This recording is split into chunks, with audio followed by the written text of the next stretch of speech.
சொல்லிச்சு. இந்த 3வது பக்கம் பாருங்க, தங்க விலை குறைஞ்சிருக்கு, பேப்பர்ல தங்க விலை குறைஞ்சிருக்கு, தங்க விலை குறைஞ்சிருக்குன்னு. நம்மால சொன்னா 9ஆம் பக்கம் பாருங்க, தங்கம் கேட்ட மனைவி வெட்டி கொலைன்னு போட்டிருக்கு. அண்ணா அப்படி பேசாதண்ணா. இந்த கொன்னவர் இங்கதான் இருப்பாரு போல இருக்கு. அப்படி பேசாத. நான் ஏதாவது ஒரு நாளாவது உன் மாப்பிள்ளைய பத்தி பெருமையா பேசுற மாதிரி நீ என்ன கல்யாணம் பண்ணி வச்சிருக்கியா? நான் எங்க கல்யாணம் பண்ணிட்டேன், நீ தான் கூட்டிட்டு ஓட்டியா? இல்ல மேடம், கல்யாணம் தான் மேடம் பண்ணேன். கல்யாணம் முடிஞ்சு இத்தனை வருஷத்துல ஒண்ணு பெருசா கேட்டதில்ல மேடம். அட்சய திருதி அன்னைக்கு ஒரு 1/4 பவுனாவது நகை எடுக்கணுமே மாமனை கடையை கூட்டிட்டு போய் என்ன சார் பெருசா கேட்டேன்? ஒரு வளையல், ஒரு தோடு, ஒரு கொலுசு, என்னத்தை கேட்டேன்? என்ன கேட்ட? சின்ன ஒட்டியானம் எடுத்து கொடுறானே கத்துறான். ஒட்டியானம்? எந்த ஊர்ல குட்டியானுக்கு ஒட்டியானம் போட்டாங்க? அப்படி எல்லாம் பேசாத, நீ அந்த மாதிரிலாம் பேசாத. உன் வயிற்ற பார்த்தவங்க உண்மையிலேயே சொல்றேன், வந்த உடனே ஒரு பையன் கேட்டான், 17 எப்ப டெலிவரி ஆகும்னு கேட்டான். அதெல்லாம் நீ கவலைப்படாத, நான் ஒரு சித்த வைத்தியத்தை கேட்டேன், பேசாம ஆபாசம் பண்ணிக்கிட்டான். பெண்கள் மாசமா இருக்கீங்க, ஆண்கள் வருஷமா இருக்கும். 10 மாதம் சுமக்கிறேன் 10 மாதம் சுமக்கிறேன் சொல்லிருக்கேன், 15 வருஷமா சுமக்கிறேன் என்னைக்கா சொல்லிருப்போம் சார். நாங்க இதுல என்னடா பெருமை இருக்கு? வைக்கிறது எருமை பட்டிக்கு பெருமை. அதெல்லாம் நீ பேசாத. என்ன பேசுற நீ? இப்ப எனக்கு தெரிஞ்ச தாய்மையினுடைய உச்சம்னு நம்ம சொல்லுவோம். குழந்தை பெத்து கொடுக்கறதே நம்ம தான். அது அவ்வளவு சீக்கிரம் மாத்து விட்டு நாங்க பெத்து தரோம், மாத்து விட்டு நாங்க பெத்து தரோம். என்னடா ஏதோ ஸ்நாக்ஸ் பாக்ஸ்? ஏமா நீ அப்படிலாம் நினைக்காதம்மா. நீங்க உங்களுக்கு எல்லாம் ஸ்கேன் போட 2000 ரூபாய் ஆகும். எங்களுக்கு எல்லாம் அப்படி கிடையாது, 150 ரூபாயில ஸ்கேன் போட்டு கண்டுபிடிச்சிருவோம். டாஸ்மார்க் மெடிக்கல் ஷாப் இருக்கு, வாங்கி ஒரு கோட்டை உள்ள விட்டுன்னு வச்சுக்கலாம், உடனே வாங்கி வருதுன்னா பொம்பளை புள்ள இருக்குன்னு அர்த்தம். 1.5 கோட்டை தாங்குதுன்னா பையன் படுத்து கிடக்குறான்னு அர்த்தம். பாத்தியா டெக்னாலஜி? இது என்னமோ பின்னாடி எல்லாம் ஓவர் கை தட்டு பாத்தி. அங்கெல்லாம் ஆண்கள் அடக்க ஒடுக்கமா இருக்கிறாங்க. இருக்கட்டும் இருக்கட்டும், எவ்வளவு கஷ்டப்பட்டு கிளப்பி விட்டுட்டு இருக்கேன். அதுக்காக செல்போனை வச்சுட்டுலாம் நீ ஓவர் ஆகலாம். எப்படிதான் டாபிக் உள்ள பாரு. ஆனா உண்மையிலே என்ன பொறுத்த வரைக்கும் ஒரு என்னடி தேங்க்ஸ் டி, வாழ்க்கையில என்ன பொறுத்த வரைக்கும் அந்த குடும்பங்கிற ஒரு மிகப்பெரிய பொக்கிஷன். அதுல பெண்கள் என்னைக்குமே உண்மையா இருப்போம். கரெக்ட் தானமா? எப்படி உண்மையா இருக்கீங்க? ஆமாண்ணே, சத்தியமா காதல்ல கூட பாரு, கடைசி வரைக்கும் காதலை நினைச்சிட்டு வாழ்றது பெண்கள் மட்டும்தான். காதல் நினைச்சுக்கிட்டு இன்னொருத்த கூட வாழ்றது அப்பப்ப நடக்கும். அதெல்லாம் கிடையவே கிடையாது. நாம உண்மையா இருப்போம்லமா. இன்னைக்கு நீங்க வந்து சாமி கும்பிட்டீங்கல்ல, என்ன கும்பிட்டுருப்பீங்க? நம்ம புருஷன் என்னைக்குமே புருஷனுக்காக மட்டும்தான் நம்ம கும்பிடுவோம். இது நம்ம புருஷன் ஒன்னே யாரு சொன்னா? நம்ம புருஷனா ஒரு ஃப்ளோல வந்துச்சு, அவ்வளவுதான், வேற ஒண்ணும் இல்ல.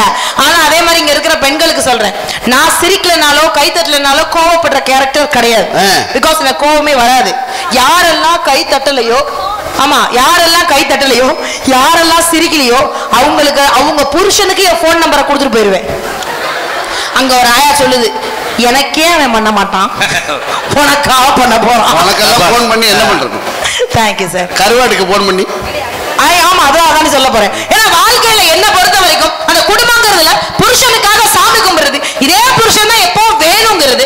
வாழ்க்கையில அவனுக்காகவே எல்லாத்தையும் இழந்துட்டு வாழ்ற ஒரே ஜீவன் யாருன்னா இங்க உட்கார்ந்து இருக்க எல்லா பெண்கள் தான். நம்மளே நம்ம கை தட்டிக்குவோம், வேற வழி கிடையாது. ஆனா நீங்க அப்படி இருக்கீங்களா? என்னைக்காவது எங்களுக்காக என்ன செஞ்சிருக்கீங்க? நல்லா லவ் பண்ணி கல்யாணம் பண்ணேன், சத்தியமா வேஸ்ட்னே காதலிச்சு கல்யாணம் பண்றது. ஏன் என்ன வேஸ்ட்? என்ன என்னைக்காவது ஒரு நாள் பாராட்டுறாங்களாக்கா இந்த மாதிரி அழகான புடவை கட்டி வெளியில வரும்போது? செரு விஞ்சிரண்டி சொல்லு சொல்லு. அப்படி அழகான புடவை கட்டி வெளியில வரும்போது எப்படிடா கல்யாணத்தன்னைக்கு பார்த்த மாதிரியே இருக்குன்னு ஒரு வார்த்தை சொன்னா இருந்தா சொல்ல மாட்டோமா? அது உலகமாக பொய்ன்னு எங்களுக்கும் தெரியும். நாங்க திரும்பி ஒரு வார்த்தை சொல்லுவோம், நீங்க மட்டும் என்னவா என்ன பொண்ணு பார்க்க வந்த அன்னைக்கு எப்படி இருந்தீங்களோ அப்படியே இருக்கீங்க. எங்க மனசாட்சி எடுத்து சொல்லுங்க, பூரா ஆம்பளையும் பொண்ணு பார்க்க வந்த அன்னைக்கு எப்படி இருந்தீங்களோ அப்படியே இருப்பீங்க. பொண்ணு பார்க்க வந்த அன்னைக்கு வயிறா இருக்கும், 10 வருஷம் கழிச்சு வண்ணா ஜானாயா இருக்கும். பொண்ணு பார்க்க வந்த அன்னைக்கு மண்டையா இருக்கும், அதுக்கப்புறம் வெறும் மண்டை மட்டும் தான் இருக்கும். ஏத்துக்கிட்டு வாழ்றது இல்ல, பூரா சொட்டையை வச்சு வாழ்றது இல்ல. நீங்க தானே என்னடா அப்படி பேசுற? ஆனா உங்களே எனக்கு தெரிஞ்சு வழுக்கையான புருஷனை கட்டினவங்க சத்தியமா கொடுத்து வச்சவங்க. என் புருஷனுக்கு வழுக்க விழுகல, ஒண்ணு புடுங்குற சனியை வந்தும் தொலைய மாட்டேங்குது. நிஜமா காட்டு நீ அண்ணே, நானும் உட்காந்து ஒண்ணு ஒரு முறை வரலதாங்க. வழுக்கையான புருஷனை கட்டினா மாசம் 7500 ரூபாய் மிச்சம். என்ன செலவு கிடையாது. இதுகளுக்கு சீப்பு ஷாம்பு சோப்பு வாங்கணும்னு அவசியம் இல்லை. எவ்வளவு மழை வந்தாலும் இந்த மனுஷன் தைரியமா வெளியில அனுப்பலாம். ஜலதோஷம் பிடிக்காது, மழை இங்க அடிச்சு அது திரும்பி போயிட்டு இருக்கும். அதே மாதிரி ஆம்பளைங்களுக்கு ஒரு சின்ன டிப்ஸ் கொடுத்துட்டு போறேன். வந்தது வந்துட்டேன் பாரு. பொண்டாட்டி கருப்பா இருந்தா பெருமைப்படுங்க. உன்னை பத்தி பேசுறேன். பொண்டாட்டி கருப்பா இருந்தா கோவில் கட்டி கும்பிடுங்க.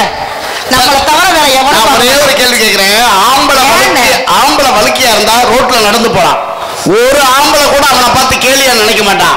ஆனா அதே ஒரு பொம்பளைக்கு வழுக்க விழுந்தா தெருவில் நடக்க முடியுமா? ஏதாவது நடக்கிற விஷயமா நீ பேச நடக்க முடியுமா? பொம்பளை அப்படிலாம் இல்லைண்ணா. வாழ்க்கையில எதை பத்தியுமே கவலைப்படாம எதையுமே யோசிக்காம எனக்கு தெரிஞ்சு இங்க இருக்கிற எல்லாருமே பாத்தீங்கன்னா அவ்வளவுலாம் அப்படியே அழகா இருந்தாலும் போதும் அப்படின்லாம் தயவு செஞ்சு நினைக்காதீங்க. வாழ்க்கையில அழகை தாண்டி நல்ல மனசு இருந்தா போதும் நினைக்கிற ஆண்கள் இங்க நிறைய பேர் இருக்கீங்க. அதனாலதான் வந்த உடனே நிறைய பேர் உனக்கு ஒரு விஷயம் தெரியுமா அறந்தாங்கில இது வரைக்கும் நேத்து கூட எனக்கு ஒரு 50 லவ் லெட்டர் வந்துச்சு.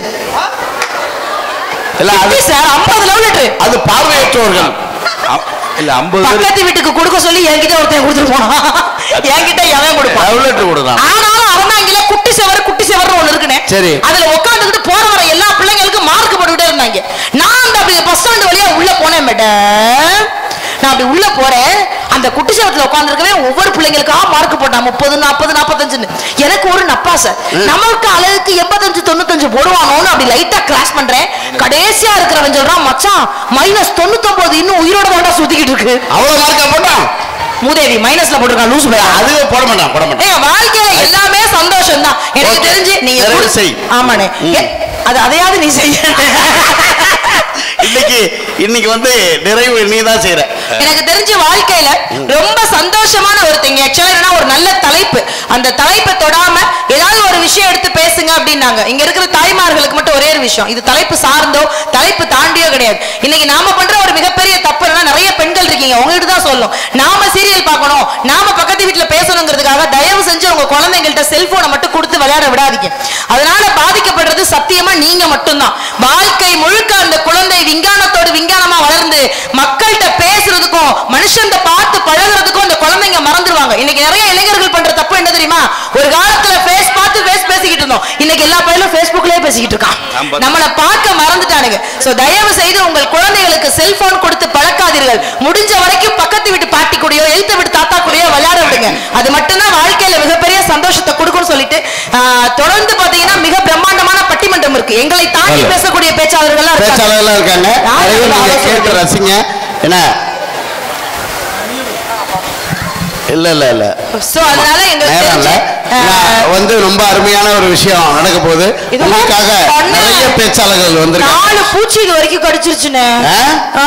அவ்வளவு அழகா இருக்கனால கடிச்சிச்சு. இல்ல இல்ல அது வந்து வண்டு வந்து எதிர் மேலே வந்து மோதி இருக்கு. அதுக்கு மேல விளக்கம் சொல்ல முடியாது விட்டு. ஆனா உண்மையாவே ரொம்ப அருமையான மக்கள் இவ்வளவு அழகா ரசிக்கிற எங்க ஒரு முறை ஜோரா எல்லாரும் கை தட்டுங்க பாப்போம். நீங்க எல்லாம் தட்ட மாட்டீங்க. ஏன்னா ரொம்ப நேரம் கழிச்சு ஆரம்பிச்சாங்களே பிரம்மாண்டமான பேச்சாளர்லாம் இனிமே ஆரம்பிக்க போறாங்க. அதுக்கு முன்னாடி சும்மா அந்த ஒரு உங்களெல்லாம் கொஞ்ச நேரம் பேசி கலகல பூட்டலாம் அப்படிங்கிறதுக்காக தான் நாங்க பேசுறோம். எங்களை இவ்வளவு அழகா வரவேற்று இவ்வளவு மேடையில வந்து ரொம்ப அழகா அமர வச்ச அகிலா அவங்களுக்கு ஒரு பெரிய பெரிய நன்றி. ஏன்னா அவங்கதான் நாங்க வர்றதுக்கு காரணம். அதையும் தாண்டி ஆடியன்ஸ் இந்த நேரத்துல நீங்க வந்தது எங்களுக்கு ஒரு பெரிய விஷயம். ஏன்னா நீங்க கொடுக்குற காசு பணம் எங்களுக்கு சத்தியமா முக்கியம் இல்ல. இந்த அம்மா கொடுக்காம இருக்காது அதுக்காக ஒரு ஃப்ளோல சொல்லி விடுவேன். இல்லைன்னா பேட தூக்கிட்டு ஓடிடுவேன் பாத்துக்கோங்க. நீங்க கொடுக்கிற காசு பணம் எங்க கலைஞர்களுக்கு எப்பவுமே முக்கியம் கிடையாது. சோ உங்களுடைய கைத்தட்டும் உங்களுடைய சிரிப்பு மட்டும்தான் கலைஞர்களுடைய மிகப்பெரிய சொத்து. சோ தயவு செஞ்சு கஞ்சம் முடிக்காம தாராளமா அள்ளி கொடுங்க. அது ஒன்னே போதும். நிகழ்ச்சி முடிகிற வரைக்கும் இப்படி கட்டியதாம இருப்பியாமா நீங்க? சரி நல்லா கை கட்டிருக்கியம்மா. கால் வலிக்கல அப்புறமா வந்து கிட்ட வந்து மூச்சை கட்டுறேன். அதுக்காக தான் வட்டி குடும்பம் அதெல்லாம். இப்ப ஒரே ஒரு விஷயம் மட்டும் சொல்லி தயவு செஞ்சிடும். ரொம்ப அருமையான நடுவர்கள் எல்லாம் பட்டிமன்றம் வந்திருக்கு. நிறைய நடத்த போறாங்க. ஏன்னா நல்லா கை தட்டி ரசிங்க. உங்களுடைய எல்லாருடைய ஆசையும் தான் இந்த பட்டிமன்றத்தினுடைய வெற்றியா இருக்க வேண்டாம். ஒரு பெரிய ஜோரான ஒரு கைத்தட்டு கொடுங்க. எல்லாம் கைத்தட்டுங்கம்மா. நிஷா அவர்களும் நானும் சேர்ந்து ஒரு நிகழ்ச்சி உங்களுக்கு பண்ணியிருக்கோம். இன்னும் அது வேற மாதிரி போயிருக்கணும்.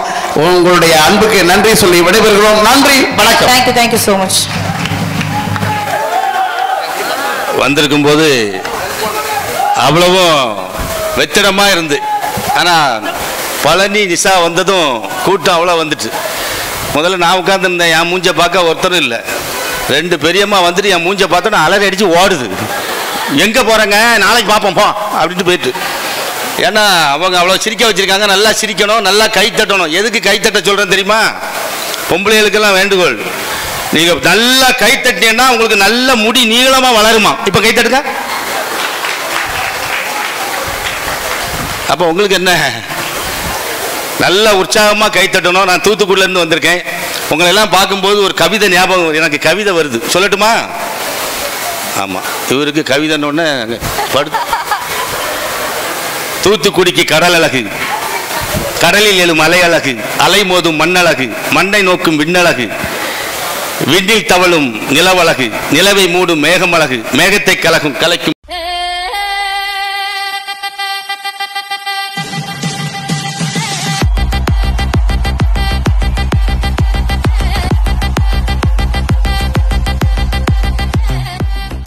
வருகிறார்கள். வாங்கண்ணே, வாங்கம்மா வாங்க. பார்த்தா நெல்சன் மண்டேலா பேட்டி மாதிரியே இருக்குல்ல.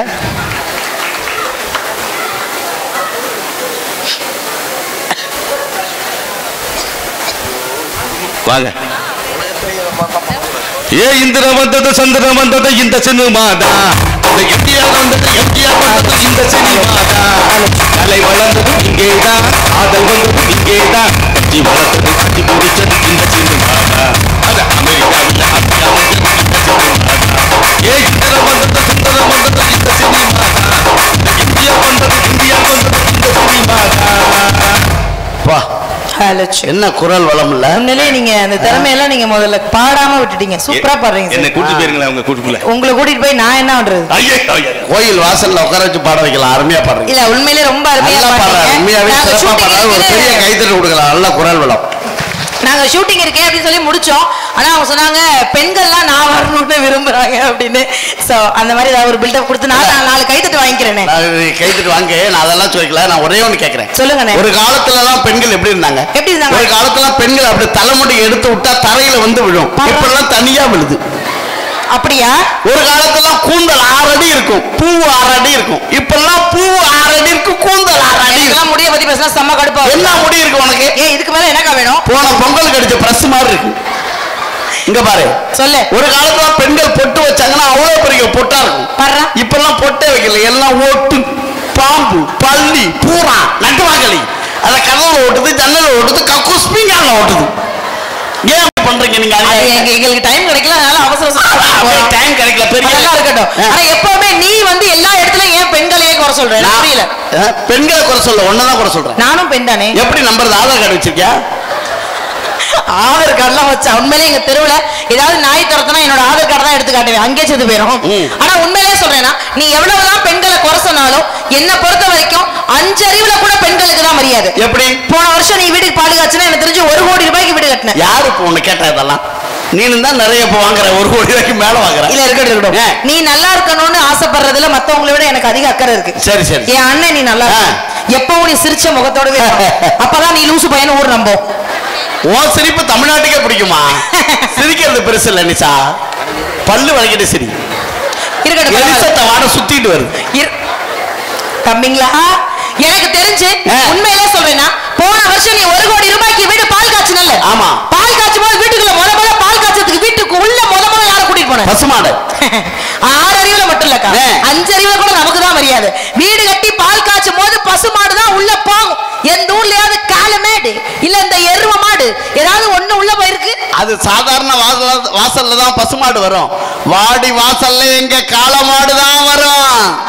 ஆனா எனக்கு ரொம்ப நாள் வாடி வாசல் எவனால அடிச்சிட போறாங்க சார். எனக்கு தெரிஞ்சு ரொம்ப நாளா ஒரு டவுட். என்ன டவுட்? ஏன் எல்லா ஜல்லிக்கட்டுலயும் கால மாட்டை அவுத்து விடுறாங்க? ஒருவேளை பசு மாட்டை அவுத்து விட்டா நம்மால் பால் கறந்துருவாங்க. ஆமாண்ணே, நம்ப முடியாது. செம்பகமே செம்பகமேன்னு பாட்டு போயிட்டே போயிருவாங்க. ஆனா உண்மையிலே சொல்றேன்னா அதையும் தாண்டி இது ஒரு நல்ல கோவில் திருவிழா. இங்க இருக்கிற பெண் பிள்ளையா இருக்கட்டும் ஆண் பிள்ளையா இருக்கட்டும், பொம்பளை பிள்ளைங்கிறது பொறுப்புங்கிறது பிறந்த உடனே வந்துடும். உண்மைதானமா? எப்படி சொல்ற? ஒண்ணு வேணாம். இங்க ஏதாவது ஒரு பொம்மையை வாங்கிட்டு போய் வீட்டுல இருக்க உங்க பொம்பளை பிள்ளை கையில கொடுங்களேன். அது அடுத்த செகண்ட் நீங்க நல்லா கவனிச்சு பாருங்க. தலை சீவி பூ வச்சு பொட்டு வச்சு ட்ரெஸ் மாட்டி ஒரு பொம்மை குட்டியை அப்படியே மகாலட்சுமியா மாத்தும். பய கையில கூட 10 நிமிஷத்துல காலை கழட்டிடுவான். 1/2 மணி நேரத்துல கைய பிச்சிருவான். எனக்கு ஒண்ணு இருக்கு பாத்தீங்களா, 4.5 வயசு.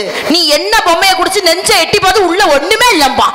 ஒரு பொருளை கூட உங்களால ஒழுங்கா பராமரிக்க தெரியாது. அப்படியெல்லாம் சொல்லாத. அப்படி பிச்சு பார்த்துதான் அப்துல் கலாம் மாதிரி விஞ்ஞானி ஆவான். இல்ல கை தட்டுக்கலாம் தம்பிகளா. அப்பாடா, இந்த ஊர்ல தாண்டா உனக்கு ஆம்பளைக்கு சப்போர்ட்டே இல்ல. ஆம்பளைக்கு சப்போர்ட்டே இல்லாம வாழ்றேன். எல்லாம் கை தட்ட கூடாது. ஏன் இவ்வளவு பேர் நிக்கிறீங்க? அதெல்லாம் இல்ல, அதெல்லாம் நான் அலுவலி ஆட்டம். கேட்டோம் சார், அவங்க எல்லாம் கை தட்டினா அடிச்சு நல்லா கை தட்டுங்க. அப்படி எல்லாம் எனக்கு அகைன்ஸ்டாவே இருக்காங்க. ஆனா உண்மையிலே சொல்லேன்னா வாழ்க்கையில அதையும் தாண்டி ஒரு குடும்பம்னு வச்சுக்கோங்க, அதை தாங்கி பிடிக்கிறது என்னைக்குமே நாங்க தான். என்ன தாங்கி சத்தியமான என்ன Dress போட்டாலும் எங்க பொம்பளை பிள்ளைங்களுக்கு அழகா இருக்கும். அப்படியே மிடி போட்டா அழகா இருக்கும், சுடி போட்டா அழகா இருக்கும். நிஜமா சொல்றேங்க, பொம்பளை பிள்ளைய பெத்தவங்க எல்லாம் கொடுத்து வச்சவங்க சார். என்ன Dress போட்டாலும் அழகு பார்க்கலாம். சாரி மிடி சுடி ஏத்து போடு. இப்ப நீ போட்டுக்க Dress நான் போட்டா கூட I am always beautiful. Thank you darling. சரி எங்க நீ ஒரு புடவை கட்டற கருவாப்பைய பாத்துறேன் இன்னைக்கு நான். இங்க பாரு, நான் ஒரு கோவணம் கட்டிட்டு ப்ரோகிராம் பண்ணிடுவேன், நீ பண்ணுவியா? கோமணமா?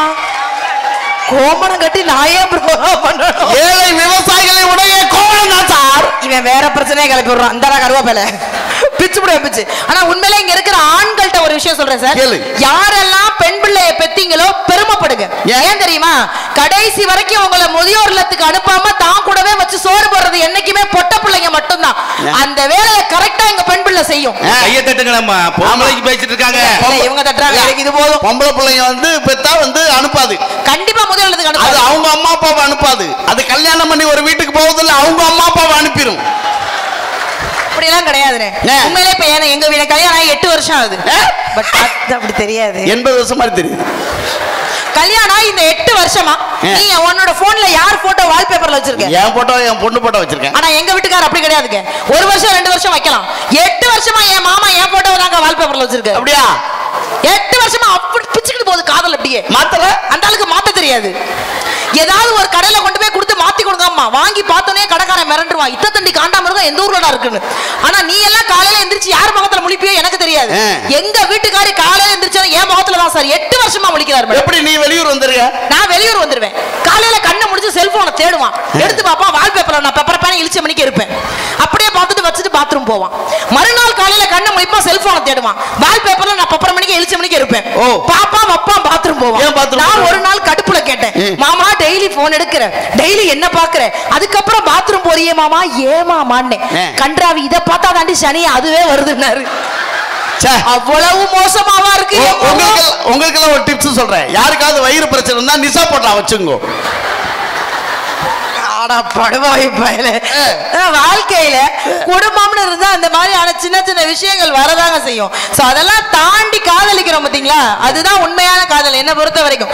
குடும்பங்கிறது ஒரு மிகப்பெரிய ஒரு, எனக்கு தெரிஞ்சுங்க, இன்னைக்கு வெளிநாட்டுக்காரன் நம்மளை பார்த்து பொறாமப்படுறதுக்கு ஒரே ஒரு காரணம் என்ன தெரியுமா? நம்ம கல்வி வளர்ச்சியை பார்த்தோம், நம்ம பொருளாதார வளர்ச்சியை பார்த்தோம் கிடையாது. அதெல்லாம் நம்ம இன்னும் வளரல, அது வேற பிரச்சனை. நம்ம குடும்ப வளர்ச்சியை பார்த்தா 130 கோடி இல்ல, அது ஒண்ணுதான் நான் சொல்லுவேன். அதே நீ சொல்றியா? என்னைக்குமே குடும்பம் குடும்பமா வாழுங்க, சந்தோஷமா வாழுங்க, எந்த பிரச்சனையும் இல்லாம என்றைக்கும் ஒற்றுமையா வாழுங்க. கவியர் வி அப்துல் காதரையா தான் ரொம்ப அழகா சொல்லுவார், ஒரு குடும்பத்துல எது கொடுத்தா சந்தோஷம் வரும், நகை நட்டு கொடுத்தால் இன்பம் வருமா, காசு பணம் துட்டு கொடுத்தால் இன்பம் வருமா, காஞ்சிபுர பட்டு கொடுத்தால் இன்பம் வருமா என்று கேட்டால், குடும்பத்தில் இருப்பவர்கள் விட்டு கொடுத்தால் இன்பம் வரும், குடும்பத்தில் இருப்பவர்கள் யாரையும் விட்டு கொடுக்காம இருந்தா சத்தியமா இன்பம் வரும். வாழ்க்கையில யாருக்காகவும் நம்ம குடும்பத்தை விட்டு கொடுக்காம வாழுங்க. ஆண்களா பெண்களான அவங்க பேசுவாங்க, இதுங்களுக்கு என்ன வேலைன்னா இன்னும் கொஞ்ச நேரத்துல இந்த ஊர்ல ஒரு கலவரத்தை உண்டாக்க வேண்டியதுதான் வேலை. பட் நான் அப்படி கிடையாது. என்னைக்குமே ஆண்களை நான் திட்டி பழக்க, எக்ஸ்கியூஸ் மீ, கோ பேக், லூசு மாதிரி அரந்தாங்க வந்துகிட்டு இருக்கேன். புருஷனை முன்னாடி 32 போட்டோ எடுத்திருக்கீங்க. எனக்கு கல்யாணம் அன்னைக்கு போட்டோ எடுக்கலையாடி நீ உன் புருஷனும்? நிறைய எடுத்துக்கலாக்கும். என் கல்யாணத்துல போட்டோ எடுத்தவன் மஞ்ச காமலா வந்து சேர்த்துட்டான் பாத்துக்க. அப்புறம் அவன் குடும்பமே நீ திட்டிக்கிட்டே இருந்துச்சு. வீடியோகிராஃபர் எடுத்தவே உர விட்டே ஓடிட்டான். அவனை தேடி கண்டுபிடிச்சு கேசட்டை வாங்கி பாக்குறேன், கழிச்சல்ல போறவன் கேசட்ல பேட்டரியே இல்லாம எடுத்திருக்கான். என் மாமனார் லைட்டுக்கு மட்டும் தான் காசு கொடுத்துருக்காரு. நான் என்ன பண்றது? என் குடும்பம் மாதிரி ஒரு நல்ல குடும்பம் இந்த உலகத்துல எதுவுமே கிடையாது. வாழ்க்கையில சந்தோஷமா வாழுங்க. ஒரு நல்ல தலைப்புல இவங்க பேசுவாங்க. இவங்க கூட இருந்து நாங்களும் இந்த நிகழ்ச்சியை ரசிப்போம். வாய்ப்பிற்கு நன்றி. தேங்க்யூ. வாய்ப்புக்கு நன்றி நன்றி நன்றி நன்றி. உங்கள் இல்லங்களில் நாங்கள், உங்கள் மாஸ் டிவி.